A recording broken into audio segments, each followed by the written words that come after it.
baiknya sebelum kita memulai pelajaran hari ini kita berdoa ya. Doanya dipimpin sama ketua kelas. Sebelum belajar, mari kita berdoa menurut agama dan kepercayaan masing-masing. Berdoa dimulai. Berdoa selesai. Ibu absen dulu ya. Miss Wanto. Present, Bu. Ririn Dwi Rianti. Hadir, Bu. Jihan. Hadir. Najwa. Tiren. Hadir, Bu. Hadir semua ya. Alhamdulillah. Nah, udah dibawa LKS yang udah Ibu suruh kan, Nak? Ya, Bu. Nah, mari kita buka halaman 105 ya. Kita akan bagi dulu alat yang dapat membantu kita dalam proses pembelajaran hari ini ya. Ini saja.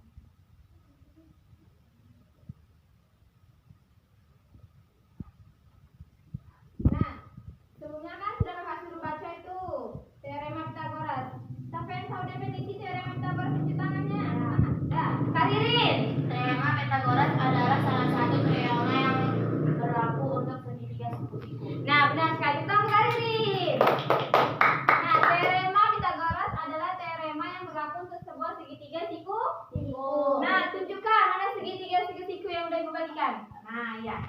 Segitiga siku-siku ini terdapat sisi kemiringan, sisi tinggi, sisi alas.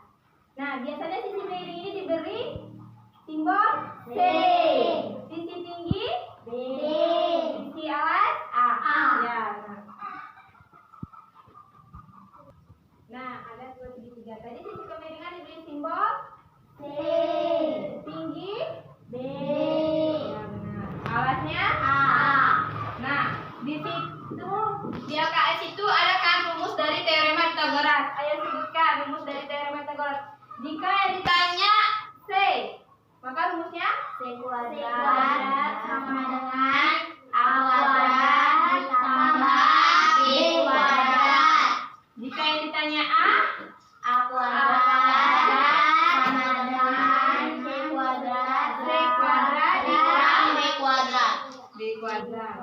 Jika yang ditanya ketinggian B kuadrat sama C kuadrat dikurang A kuadrat. Nah, ini adalah rumus dari Pythagoras. teorema Pythagoras. Nah, ini rumusnya ya. Kalau mau dicatat, tapi di LKS sudah ada ya. Nah, teorema Pythagoras ini Ibu akan kasih satu contoh ya. Dari contoh ada sebuah segitiga siku-siku. Nah, Ibu kasih contoh ada sebuah segitiga yang dimana diketahui yaitu sisi alasnya 3, sisi tingginya 4, dan yang ditanya adalah sisi miring. Nah, rumus dari sisi miring yang mana? Yang C kuadrat. Ya, buat rumusnya C kuadrat sama dengan A kuadrat ditambah B kuadrat. Nah, A kuadratnya yang mana? A kuadrat kan 3 cm. 3 cm. 3 pangkat 2 ya. B-nya 4 pangkat 2. 3 dikuadratkan 9. pinter. 4 dikuadratkan 16. 9 ditambah 16 25. Akar dari 25 5. wah, jago-jago nah Ibu ya nak. Nih 5, maka satunya 5 cm. Maka kemiringan dari segitiga ini adalah 5 cm. Paham? Paham, Bu. Nah, di contoh kedua ini Ibu menggambarkan sebuah segitiga yang dimana yang diketahui sisi kemiringannya adalah 13, tingginya 12, dan yang ditanya adalah alasnya. Rumus dari alas yang mana di sini? A kuadrat. Pintar. Maju ke depan, ada yang berani? Ya, Kak Ririn, tepuk tangan untuk Kak Ririn. Ayo sampai dikerjakan sama-sama ya. Sampai tidak hasilnya. Nah, udah. Ada yang sama jawabannya atau yang beda? Sama. Sama untuk Kak Ririn. Benar jawabannya ya. Bahwasanya alasnya adalah 5 cm. Nah, sampai sini ada yang ingin ditanyakan? Ada yang kurang paham dari dijelaskan? Tidak. Nah, jika tidak ada yang ditanyakan, kita masuk ke materi kedua. Apa judul materi kedua? Tripel Pitagoras. Ada yang tahu definisi dari tripel Pitagoras? Kak Ririn, ada yang lain? Gantian? Kak Siren, silakan. Tripel Pitagoras adalah salah satu kesatuan membentuk sifat siku-siku. Iya, tepuk tangan untuk Kak Siren. Benar ya, adalah satu satuan yang membentuk sebuah segitiga siku. Nah, sebelumnya Ibu ingin bercerita dulu. Tripel Pitagoras ini adalah cara kita untuk memudahkan menjawab soal jika soalnya itu pilihan berganda. Kenapa Ibu mengatakan seperti itu? Buka halaman selanjutnya. Ada tabel tripel Pitagorasnya kan? Sebutkan tabelnya berapa? 3, 4. Nah, ini adalah tabel yang mempermudahkan kita untuk menjawab soal. Bagaimana caranya? Lihat Ibu ya. Jika ada di sini contohnya ya. Sebuah segitiga. Contoh sebuah segitiga seperti yang ini tadi ya. Kita ambil contoh dari yang pertama aja ya, bahwasanya 4, 3. Yang ditanya dari sini. Nah, di 3, 4. Di tabel ini mana yang 3, 4? Yang tabel pertama. Tabel ini ya, 3, 4. Maka otomatis yang C-nya bernilai 5 ya. Kalau kita menggunakan tripel Pitagoras, kita tidak perlu menggunakan rumus ini. Jika pilihannya berganda, karena pilihan berganda tidak menunjukkan penyelesaian, ya. Tapi kita harus menghafal dulu tabel dari tripel Pitagoras ini. Ada yang mau ditanya dari tabel tripel Pitagoras? Tidak. Berarti sudah paham ya? Tidak. Nah, jika sudah paham materi teorema Pitagoras, tripel Pitagoras, Ibu ingin kalian membentuk 2 kelompok. Ibu bagi ya. Kak Jua dengan Ririn, Siren dengan Jihan. Nih, Ibu ada sebuah media. Di media ini Ibu akan memberikan satu soal, masing-masing satu soal cerita yang dimana Ibu meminta kalian untuk mengerjakannya dengan rumus Pitagoras, teorema Pitagoras dan tripel Pitagoras. Paham? Paham. Nah, baiknya Ibu bagi ya. Nah, soal untuk kelompok 1, kelompok Kak Irin, catat ya. Seorang anak menaikkan layang-layang dengan benang yang panjangnya 41 cm. Jarak anak di tanah. Soal untuk kelompok 2. Seorang anak akan mengambil sebuah layang-layang yang tersangkut di sebuah tembok yang berbatas. Nah, ayo diskusi sama-sama ya. Kalau yang ada yang tidak paham, ditanyakan boleh ditanya sama Ibu ya. Jangan ada kita dengan tersangkut di atas.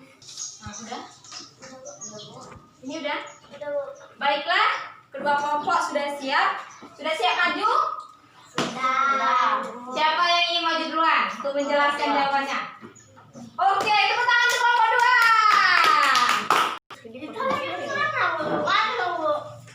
Sudah, baik, silakan. Seorang anak akan mengambil sebuah layang-layang yang tersangkut di atas sebuah tembok yang berbatas langsung dengan sebuah kali. Anak tersebut ingin menggunakan sebuah tangga untuk mengambil layang-layang tersebut dengan cara meletakkan kaki tangga di pinggir kali. Maka yang diketahui dengan soal itu adalah ini yang diketahui tingginya 12, alasnya 5. Ini memakai rumus C kuadrat sama dengan A kuadrat tambah B kuadrat sama dengan 5 kuadrat. Rumus C kuadrat sama dengan A kuadrat tambah B kuadrat sama dengan 5 kuadrat tambah 12 kuadrat sama dengan 144 ditambah 25 sama dengan 165. Dijadikan menjadi 13 meter. Dengan menggunakan tripel Pitagoras yang diketahui tingginya 12, alasnya 5, dan ini dengan yang seperti kita lihat di rumus, tingginya 12, alasnya 5, dan ini 13, A, B, dan C. Jadi terbukti otomatis ini adalah 13. Ya, sisi kemiringannya bernilai 13. Terbukti ya? Menggunakan teorema Pythagoras tadi jawabannya 13 juga ya, terbukti. Tepuk tangan untuk kelompok 2. Nah, sekarang dipersilakan untuk kelompok 1. Duduk kelompok 2. Terima kasih. Untuk kelompok 1, Ibu persilakan. Tepuk tangan untuk kelompok 1. Seorang anak menaikkan layang-layang dengan benang yang panjangnya 41 meter. Jarak anak di tanah dengan titik yang tepat berada di bawah layang-layang. Yang diketahui dari soal tersebut adalah garis miringnya yang disebut dengan bangunan C 41 dan garis Tinggi ya tuh. tingginya Belum diketahui yang ditanya garis tinggi ya. garis tingginya belum diketahui dan alasnya 9. Dan kita menggunakan rumus B. B kuadrat sama dengan C kuadrat dikurang A kuadrat sama dengan 41 kuadrat dikurang 92 kuadrat sama dengan 1681 dikurang 81. Dimasukkan ke dalam 1600 diakarkan menjadi 40 meter. Pertanyaan nomor 2-nya kita menggunakan triple Pythagoras. Di sini garis miringnya 41 dan alasnya 9. Dengan menggunakan tabel kita mencarinya. Ininya 9, alasnya 41 garis miringnya, berarti jawaban Ketinggiannya. ketinggiannya 40. Jadi sudah terbukti jawabannya 40. Nah, oh iya benar-benar, tepuk tangan. Iya.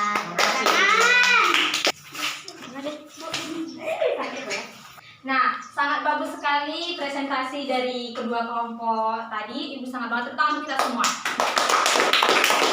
Nah, berarti dengan menggunakan teorema Pythagoras kita dapat menyelesaikan persoalan dalam kehidupan kita sehari-hari. Jadi sudah tahu ya bagaimana menerapkan rumus teorema Pythagoras dalam kehidupan kita sehari-hari, rumus dan cara mengerjakan trik Pythagoras. Sebelum kita mengakhirinya, Ibu ingin bertanya terlebih dahulu. Baik, siapa yang berani menyimpulkannya tadi? Saya, Bu. Oke, silakan. Saya menyimpulkan dari pelajaran yang kita lewatin ini, yaitu teori dari triple Pythagoras ini adalah jalan lebih cepat untuk mengisi atau menjawab soal-soal tersebut dibandingkan dengan Pythagoras. Karena di triple Pythagoras ini kita hanya perlu menghafal isi-isi dari tabel tersebut dan kita akan mendapatkan jawabannya yang sesungguhnya. Dibandingkan Pythagoras yang menghafal rumus dari A, B, dan C. Ya, tepuk tangan dulu. Silakan duduk, sangat bagus sekali. Yang lain ada? Enggak. Terima kasih untuk proses pembelajarannya hari ini. Ibu sangat bangga sekali dan sangat senang sekali karena apa? Karena kalian sangat begitu merespon dan kalian itu memahami gitu kan, memahami itu sangat senang. Dan Ibu ucapkan sekali lagi terima kasih. Oh ya, jangan lupa dipelajari materi untuk minggu depan ya.